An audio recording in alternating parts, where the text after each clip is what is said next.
So in this video, we're going to be studying what may first appear to be extremely useless theorems, but actually are quite useful. They're known as existence theorems because they tell you that something exists. Okay, it doesn't tell you what it is, but it tells you that something exists. Okay? The first one you might know from algebra, but I'll do it over here. Okay? Is the IVT, the Intermediate Value Theorem. Just to recap the Intermediate Value Theorem. And it says that if you have some number A, this is a function, a good old continuous function. You have some number A and some number B, and you have some value n such that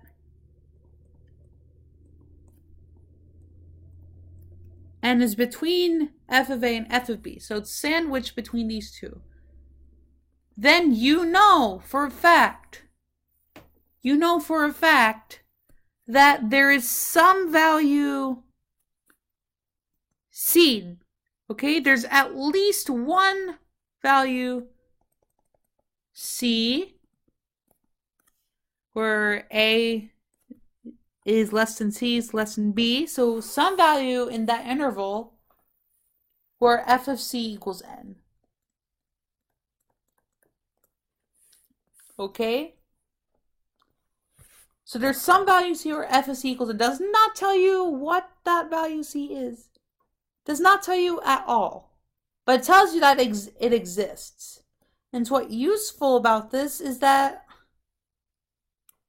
like in algebra, if A and B are numbers such that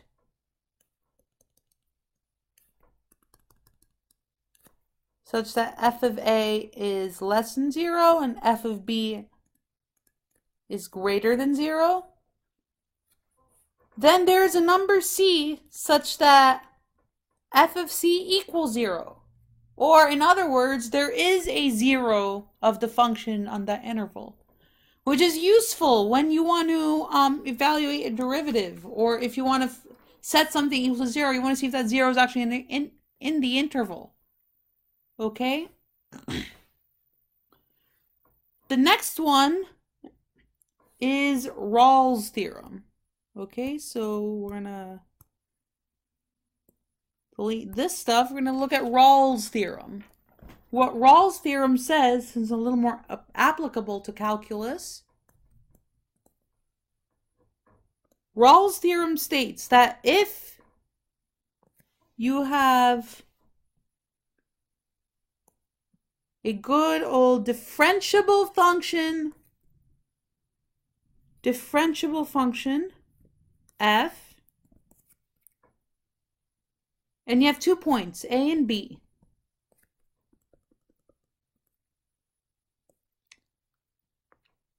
Such that f of A is equal to f of B. This is Rawls Theorem.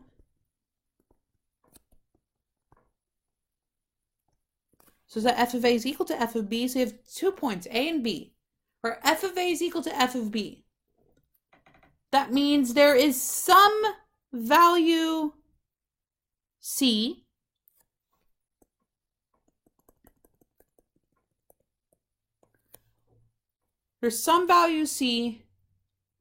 where f prime of C is equal to 0.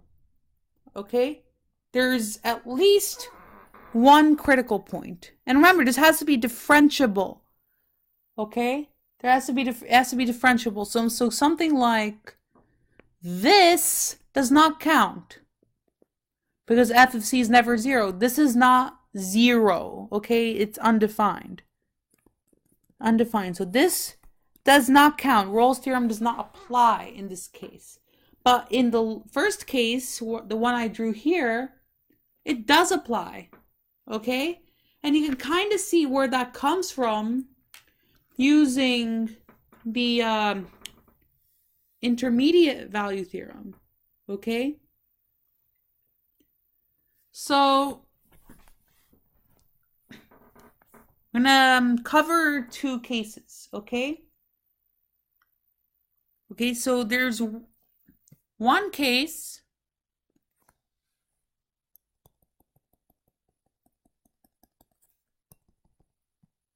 D, okay? So we have to make a differentiable, okay? So our first case is that it's something like this. Our second case is that it's a straight line. The second case is much easier to prove because there's all the points on the interval make the derivative equal to 0. So by fact, any point C will make the derivative equal to 0. Now, if we were to consider our first case, okay, if it was differentiable and it reached the same thing, that means it must have, it could not have just went up and went down, okay? Well, it kind of did, but it couldn't spike down. Otherwise, that would make the function not differentiable. So that means it had to have curved up or curved down on the interval, which means either f prime of A was greater than 0 and f prime of B was less than 0, or f prime of B was greater than 0 and f prime of A was less than 0. In either case, because you had one greater than 0 and one less than 0, there is, by the IVT, Intermediate Value Theorem, there is a value C such that f prime of C equals 0, okay? There is a value C. So Rawls Theorem holds for all differentiable functions on that interval, okay? Differentiable functions on that interval. So what we're going to do is we're going to look at our final existence theorem. This one is even more important, the mean value theorem. The mean value theorem. And it's basically Rawls theorem, but more generalized. More generalized. Okay, and it says that if you have a differentiable function on the interval, so if you have a function f of x, which is differentiable everywhere on the interval from a to b, where a and b are arbitrary real numbers, and if you take the average rate of change, so basically the slope of the secant line between them, that means there's at least one point C where the slope of the tangent line, f prime of C, equals the slope of the secant line. Okay, and I could sort of eyeball that point right here. Say it's about here. Yeah. So there's at least one point C where f prime of C, you can write it mathematically, equals f of B minus f of A over B minus A. And this theorem is used a lot on one of those non-calculator AP questions, okay, where you have to see whether a point with that slope exists, okay? Usually they can ask some existence questions, whether a point exists or not. And the mean value theorem is pretty important because it tells you that there is a point with a specific tangent, like with a specific slope, okay, where the tangent line has a specific slope. So mathematically, if A and B are endpoints of an interval where the function f is differentiable in that interval, that means there's at least one point C such that f prime of C equals f of B minus f of A over B minus A. Okay? So what we're going to do is we're going to do a couple of practice. Okay? Let's do a Rawls theorem one first. So let's say we have the function,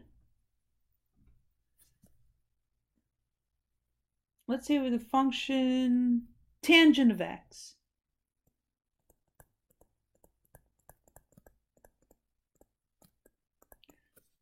So first you need to see whether Rawls theorem applies.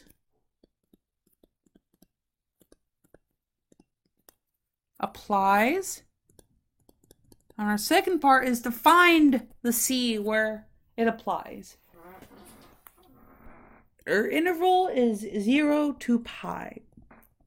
And right off the bat, you can see it doesn't apply. Okay?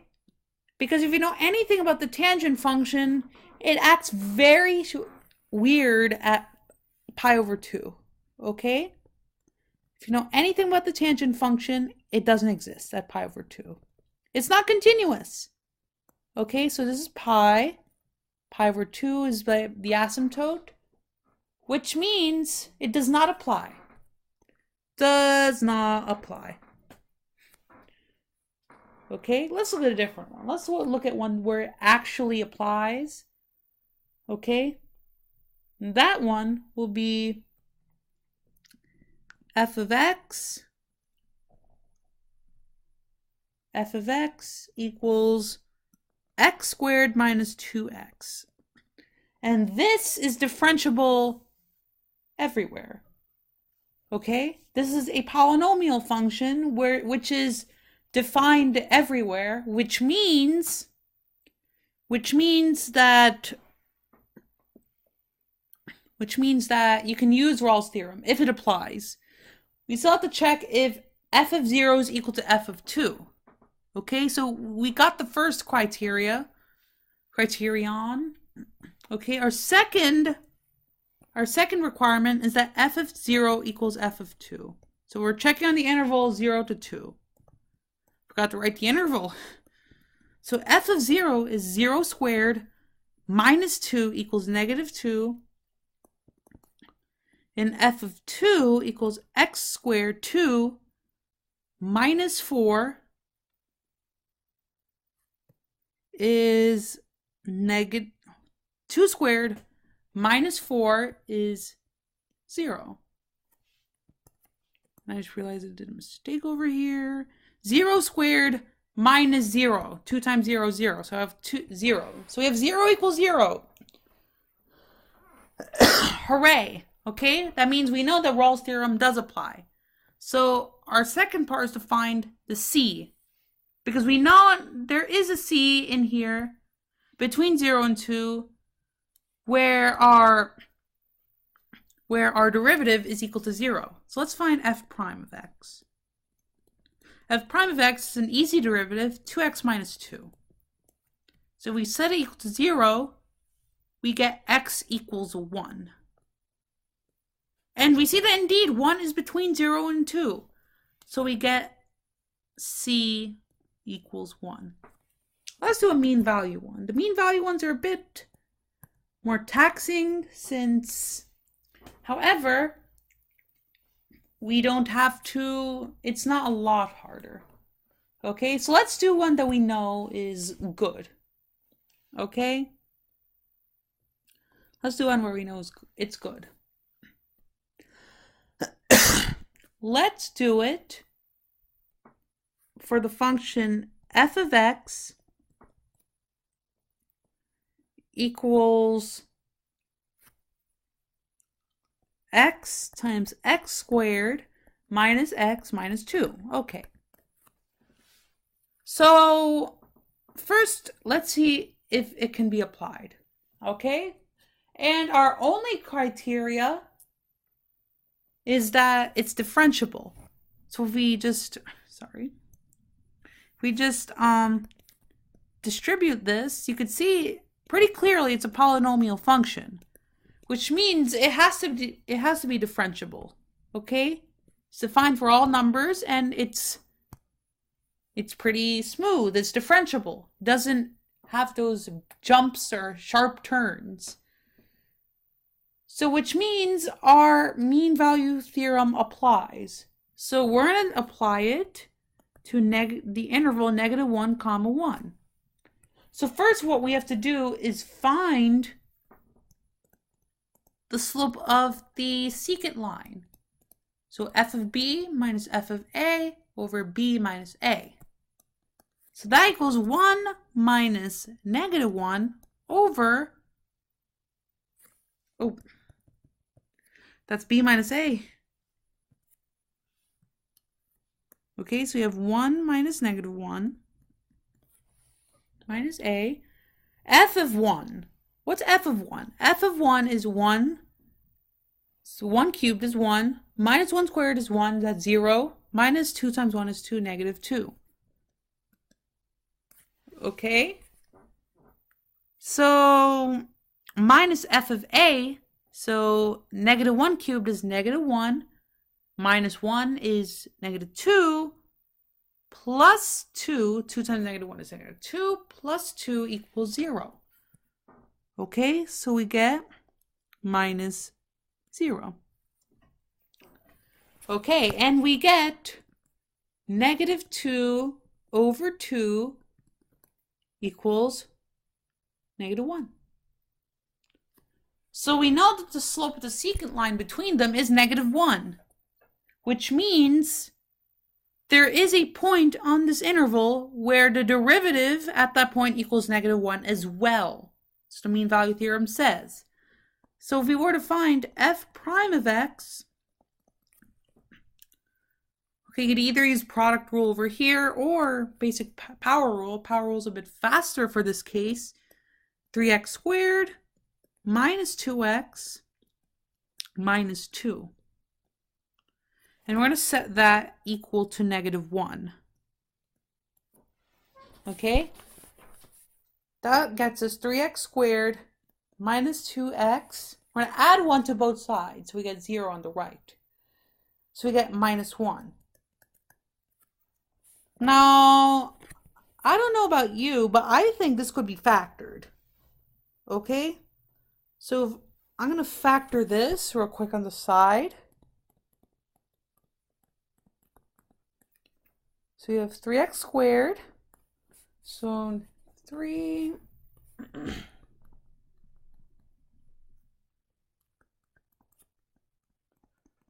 Okay, so this can be factored.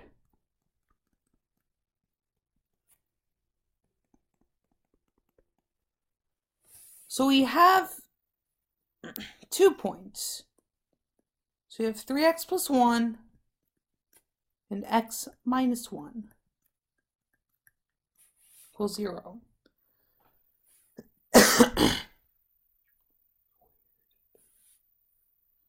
So x could equal 1. So it's actually a right endpoint. Or x could equal -1/3, which is in our interval. Okay? So our possible c values is -1/3, our interval, and 1. And we're done.